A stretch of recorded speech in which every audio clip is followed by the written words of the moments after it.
Igal, I'm going to Ray in a minute, but Igal joins us here. What you saying, bro?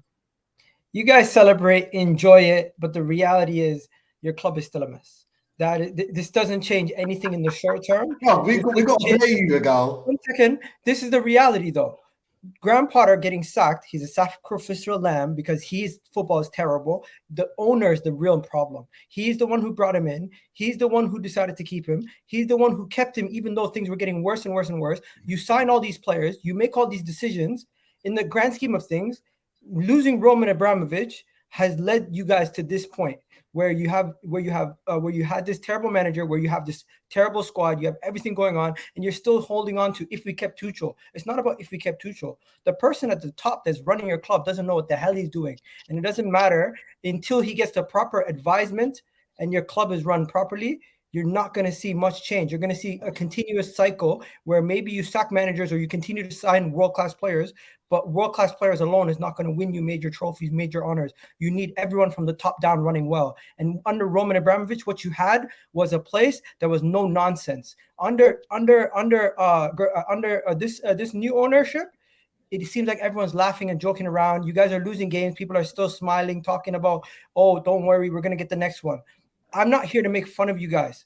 I'm just telling you guys the reality. Celebrate today, but the reality is there's still a lot of work to do. And the rest of the season, after Tuchel got sacked, it was a free hit. Now, you don't even need to stress yourselves. You don't have no expectations on you for the rest of the season. As rivals, we're going to throw it on you. But the reality is, as fans, lower your expectations. You shouldn't expect anything from a team that has had 3 managers this season, so much changeover. Reality is, you have to look at the rest of the season as a free hit. Your ownership are going to really have themselves tested now, how they go from here on out. And that's where you guys got to go and look at yourself. I think I would. So go on, David. I was going to say, I would agree with you up until about January, because January is when we kind of got the whole backroom staff sorted out. And I feel like this decision is okay, everyone's had their say now. This is the right thing to do, because I think if it was left to Todd Bohley, he would stick with Potter, because that is ultimately his guy. He was the one at the start of the thing who was like, I want this guy. No, but Todd Bohley's not in charge anymore. Todd Bohley's in charge, but he's not running transfers anymore. That all the transfers we made after January. He shouldn't be running anything. No, but he's not. But he's not a gal. You're not listening. No, he's not. He is, because when he hired Graham Potter, he gave him a baseball contract. He has final sign off. 1 second, you're giving all these players. No, but you don't know what you're talking about. You don't know what what I'm talking about. He's giving these baseball contracts. What are you talking about? He's trying to change. He's trying to change football, giving all these players baseball contracts. The baseball contracts, thinking that it's going to secure your future, are about financial fair play, Gal. It's not. Just because it's come from a different sport, it doesn't mean people don't know what's going on. The whole point of those transfers, everyone knows what the point of those transfers were and the contracts were. The whole point was to spread the cost. What about him giving Graham Potter that contract? What about him giving Graham? No. But again, that was when Bohley was making this. That's when Bohley was in charge. My point is that after January, when we got players like Enzo and Mudryk, regardless of what I think of those players, that's not Bohley. That's other people agreeing to those signings and Todd signing off, because ultimately he is at the top of the company. You're not disagreeing with what I'm saying. I'm not disagreeing with what you're saying. I'm not. But I said I agree with your point up to January. And my point is that now we're in a different spot. Your point is true up to a time period. Yeah, he is. Igal, he is right. Let me just interject for a second. Let me just interject for a second. Igal is right in what he's saying. So is David, and I think this is where we're missing. I just want to interject here. Igal is right, and all of you should be skeptical, irrespective of the announcement that Todd Bohley isn't running things anymore, because they've made 2 massive mistakes within a year of being there. So I would say Igal is right. Be happy with it, but there should be a lot of pressure now on your board to get the right appointment. Do you guys actually trust? Like, that's the question I suppose Igal's asking is, do you trust David? Do you trust Matt that you're going to get it right this time? I say, my personal opinion, I'm still skeptical. I said when they first came in that the eyes would be on them, right? Because whatever choice they make, it'll be watched with open eyes, and it will be watchful eyes. And they've already screwed up once, so it's up to them to get it right the second time. Now, I'm skeptical still because of the talent ID, But if we've got Christian Favell that's actually running the day-to-day, or, Lawrence Stewart as well, Paul Winstanley, I think we'd at least get it right.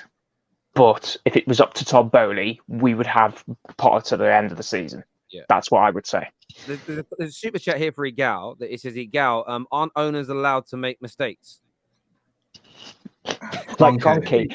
No, listen, owners make mistakes, and it costs the club a lot of money, and it can cost them a lot. In the grand scheme of things, owners are going to be there longer than managers. But what he's done is he's come in and he's made too many changes from the get-go. And we've called this out. You've called this out. Other people have called this out. And I'm just saying this is what has led you guys to this situation. So you agree with me. He's made countless mistakes, but the category of mistakes is ridiculous. You don't come in and you don't sack all the chefs in the restaurant and bring in new chefs in a matter of days. You take your time and you gradually weed them out. Yeah, aren't you worried, Igal?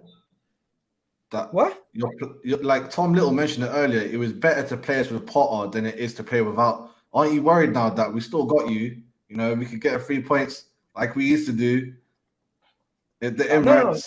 No, I honestly don't care about Chelsea this season. I just see so many issues. I just see so many issues at Chelsea that I'm not really worried on the pitch. Unless I see you guys improve on the pitch, there's nothing to really be worried about until I see improvement. I'm gonna clip this when we beat in the Emirates, yeah. No, but do you see improvement? Do you see improvement in your squad just by sacking a manager? Do you think you're automatically going to improve? I said it. If I look at history, I said it from the jump when you guys hired Graham Potter that it wasn't going to change. That you're going to need to stick with him for a year before you see massive change. And Terry, you remember that stream? No, I do. That's why I backed. When it comes down to it, you guys have a squad that you just compiled. Everything's not going to be all rosy. There's going to be growing pains. Yeah, I get where you're coming from there. We've got some more super chats I want to do here to respect the viewers.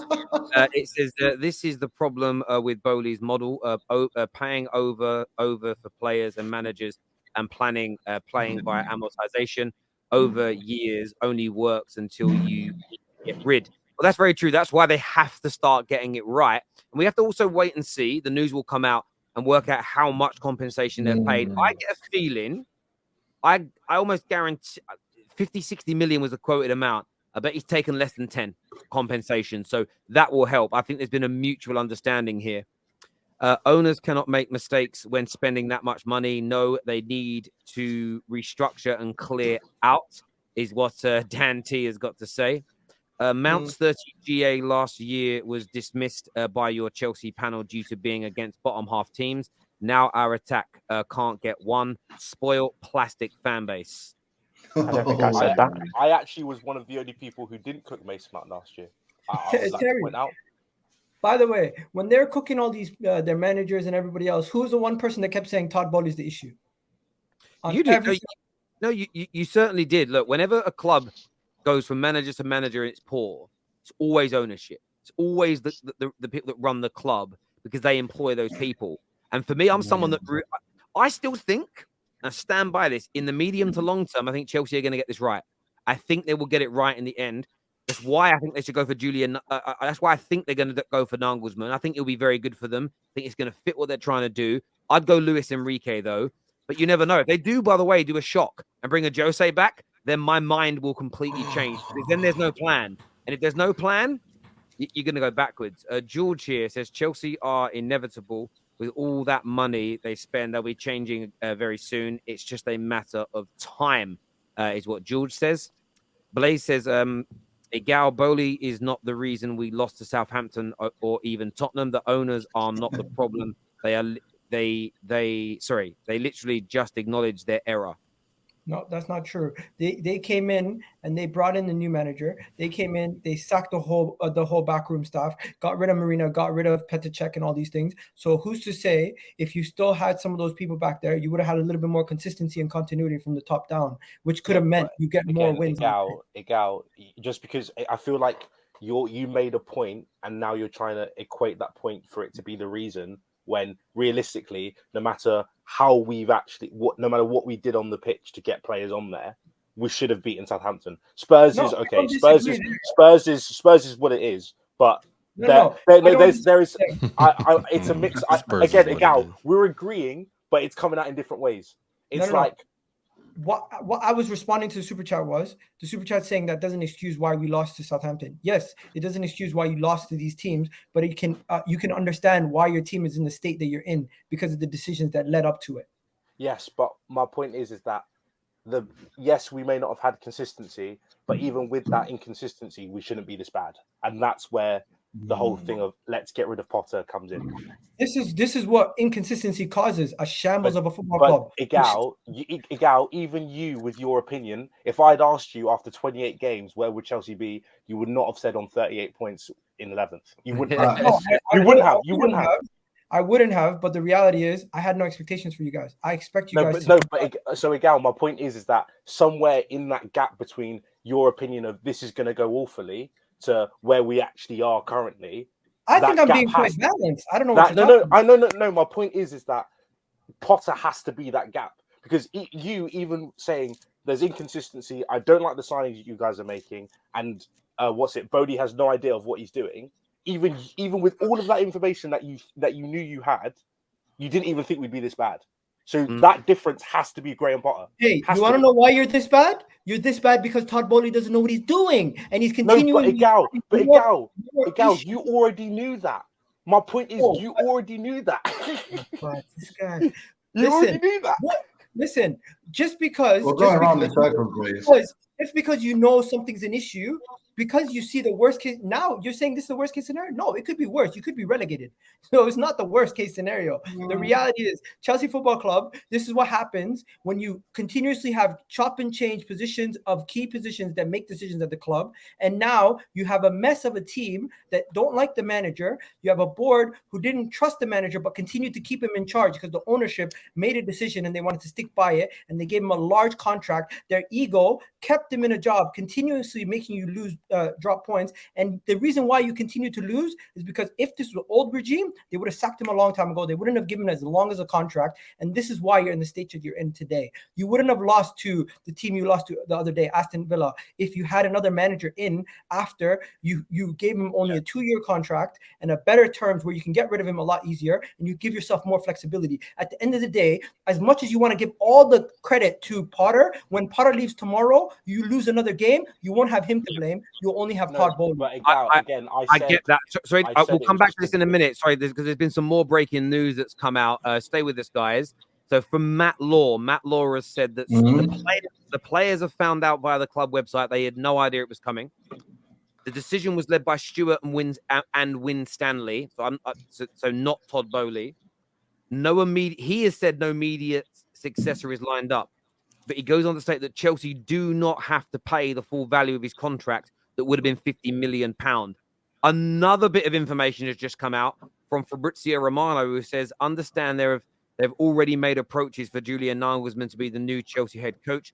Talks will continue to make the final decision, but he's the favourite. So right now, according to Fabrizio Romano, the favourite is Julia Nagelsmann, and that matches up with the poll that's currently going on here, where 55% still want him.